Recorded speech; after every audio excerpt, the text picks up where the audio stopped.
Halo pemirsa, selamat pagi, siang, sore, dan malam kapanpun Anda mengakses channel video ini. Saya Divi dari channel Sukses Autopilot, seorang intuitive advisor, analis energi dan vibrasi, membahas seputar Law of Attraction Indonesia melalui pendekatan metafisika dan hukum spiritual alam semesta. Dan untuk video Law of Attraction Indonesia ini terbagi menjadi beberapa bagian yang pemirsa bisa ikuti untuk mendapatkan gambaran atau materi yang utuh dan lengkap. Itu link-link video yang terkait sudah saya pasang di deskripsi di bawah ini. Baiklah, simak terus video yang sampai habis, silahkan subscribe buat yang belum, dan jangan lupa nyalakan loncengnya. Dapatkan informasi-informasi terbaru dari channel ini setiap minggunya. Pemirsa, kali ini kita akan membahas temukan uang di jalan setelah rutinkan ini.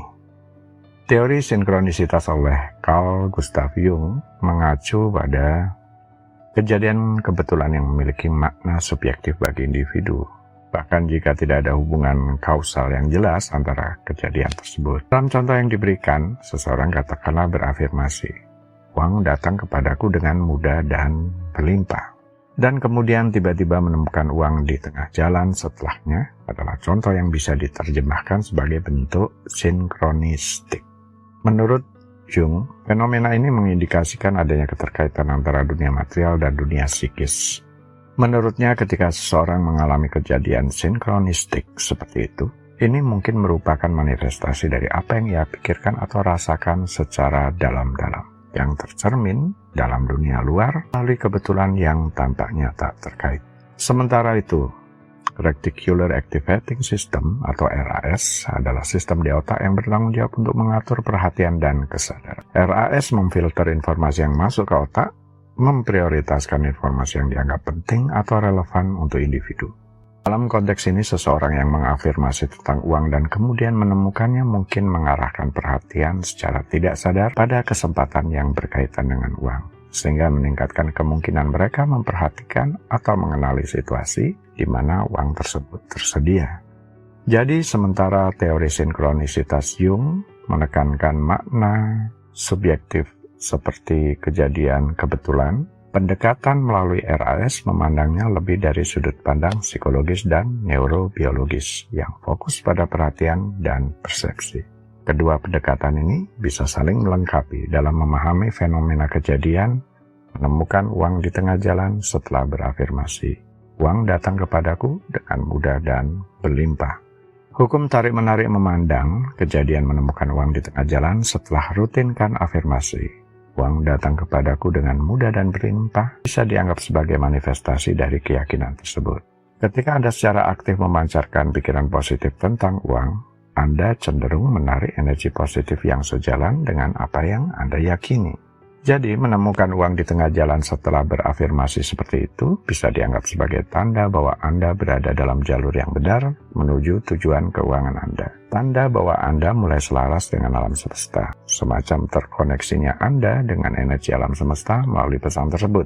Belum kepada pemenuhan atau terselesainya solusi keuangan Anda dengan hanya melalui uang ditemukan di jalan tentu saja.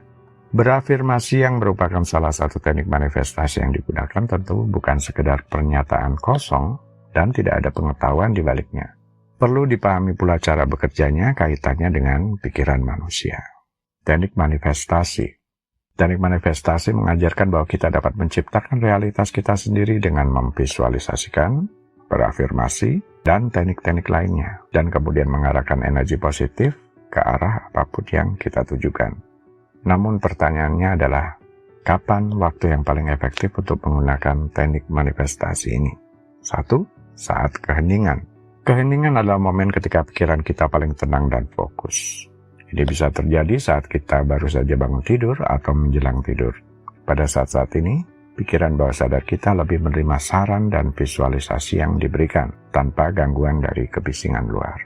Ada namanya siklus sirkadian, adalah siklus alami dalam tubuh yang mengatur pola tidur dan bangun seseorang dalam periode sekitar 24 jam. Ini dipengaruhi oleh faktor-faktor seperti cahaya dan kegelapan, serta faktor-faktor internal tubuh seperti suhu tubuh dan hormon. Secara umum, manusia dan banyak organisme lain memiliki ritme sirkadian yang diatur oleh jam biologis internal mereka, termasuk jam tidur dan jam bangun. Gelombang otak alfa dan theta adalah jenis gelombang alfa yang terjadi dalam aktivitas otak manusia saat beristirahat atau relaksasi. Gelombang alfa dengan frekuensi sekitar 8-12 Hz umumnya terjadi saat seseorang dalam keadaan santai tetapi sadar. Gelombang theta dengan frekuensi sekitar 4-7 Hz terjadi dalam keadaan seperti tidur ringan, meditasi, atau saat seseorang dalam keadaan mengantuk. Hubungan antara siklus sirkadian dan gelombang otak alfa dan theta terkait dengan aktivitas otak yang berubah sepanjang siklus sirkadian. Misalnya saat seseorang dalam tahap tidur ringan atau dalam keadaan santai di pagi hari atau sore hari, mungkin lebih cenderung menghasilkan gelombang theta. Keadaan alfa adalah saat otak berada pada tingkat aktivitas yang lebih rendah, biasanya terjadi saat seseorang sedang rileks atau santai. Ini adalah saat yang baik untuk memberikan sugesti positif atau afirmasi, karena pikiran lebih terbuka dan lebih mampu menerima informasi yang disajikan. Walaupun kedua kondisi ini bisa efektif menerima sugesti, pikiran bawah sadar cenderung lebih menerima sugesti dalam kondisi theta dibandingkan alfa. Karena keadaan theta adalah saat yang lebih dalam lagi dari kesadaran bawah sadar, seringkali terjadi saat seseorang sedang tertidur atau dalam meditasi yang dalam. Dalam keadaan ini, pikiran menjadi rentan terhadap sugesti karena lebih terbuka dan lebih mampu menerima informasi tanpa hambatan pikiran sadar. Oleh karena itu, juga merupakan waktu yang baik untuk memberikan sugesti atau afirmasi yang lebih dalam atau kompleks. 2. Saat pada titik tertentu dalam siklus bulan. Saya memperhatikan beberapa orang percaya bahwa siklus bulan mempengaruhi energi di sekitar kita. Saat bulan purnama atau bulan baru, energi dipercaya lebih kuat dan lebih mendukung untuk memanifestasikan tujuan dan keinginannya. Walaupun saya sendiri tidak terlalu mengikuti siklus bulan saat bermeditasi dan lebih sering memanfaatkan siklus sirkadian tadi untuk menggunakan teknik manifestasi, tapi ada baiknya saya jelaskan juga kenapa sebagian orang, termasuk praktisi law of attraction, memanfaatkan siklus bulan dalam memanifestasikan tujuan dan keinginannya. Begini, bulan purnama dan bulan baru seringkali menjadi momen yang dipandang istimewa dalam berbagai budaya dan tradisi spiritual di seluruh dunia.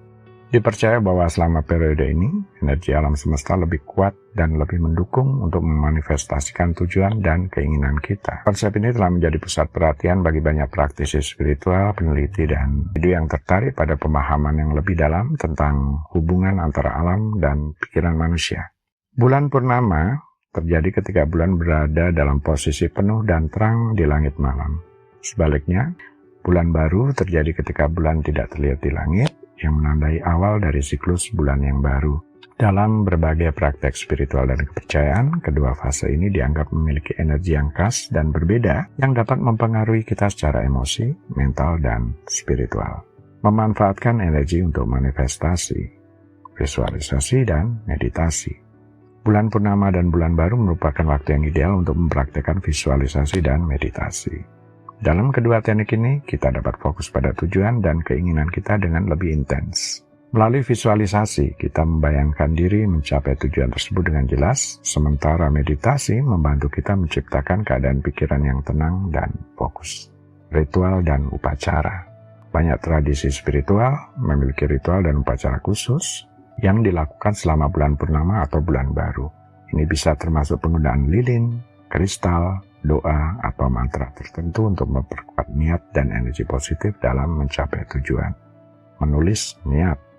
Menuliskan tujuan dan keinginan kita selama periode ini dapat membantu memperjelas dan memperkuat niat kita. Ini bisa dalam bentuk jurnal, surat kepada diri sendiri, atau bahkan hanya catatan singkat yang ditempel di tempat yang mudah dilihat sebagai pengingat. Praktik spiritual. Praktek-praktek spiritual seperti yoga atau olah rasa lainnya juga dapat membantu kita mengalami koneksi yang lebih dalam dengan energi alam semesta dan diri kita sendiri. Selama bulan purnama atau bulan baru, praktek semacam ini dapat menjadi lebih memuaskan dan bermakna. Ya, meskipun pandangan tentang energi bulan purnama dan bulan baru mungkin berbeda-beda di berbagai budaya dan kepercayaan, banyak orang merasa bahwa periode ini adalah waktu yang istimewa untuk merenungkan tujuan dan keinginan kita serta mengambil langkah konkret menuju pencapaian mereka. Dengan memanfaatkan energi yang ada selama periode ini melalui praktek-praktek spiritual dan refleksi diri, kita dapat membawa lebih banyak kekuatan dan fokus ke dalam perjalanan kita menuju pertumbuhan dan transformasi pribadi. Baiklah pemirsa, itu bagian ke-381 dari video Law of Attraction Indonesia. Sampai di sini dulu ya, sampai bertemu di bagian berikutnya. Silahkan subscribe buat yang belum, dan jangan lupa nyalakan loncengnya agar mendapatkan informasi-informasi terbaru dari channel ini setiap minggunya. Sampai jumpa.